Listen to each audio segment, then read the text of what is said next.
సమాజాన్ని సక్రమంగా నడిపేవి. అన్యాయం, అక్రమం, అరాచకత్వం, కుల, మత, ప్రాంత, వర్గ, లింగ భేదాలు లేకుండా వసుదైవ కుటుంబంగా వర్ధిల్లేవి.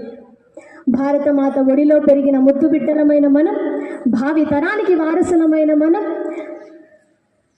తరానికి వారసులమైన మనం, భావి పౌరులమైన మనం, నీతి, నిజాయితీ, న్యాయం, ధర్మం, శాంతి, సామరస్యాలు లేని మనం, తారతమ్య భేదాలు లేని మనం అని ఒకప్పటి జనం మాట్లాడిన మాటలివి.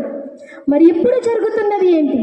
మానవుడే దానవుడైనాడు. మనిషి మహిషిగా మారి మానవత్వపు విలువలను మంట కలిపిన సందర్భం ఇది. సక్రమ జీవితాలను వక్ర మార్గంలో నడిపే మనుషులను మనుషులే దోపిడీ చేసి దౌర్జన్యాలకు అలవడి చక్కని జీవితాల్లో చిచ్చులు లేపుతూ ఎందరో అబలలను రాబందుల్లా కబలించి వారి జీవితాలను చిన్న భిన్నం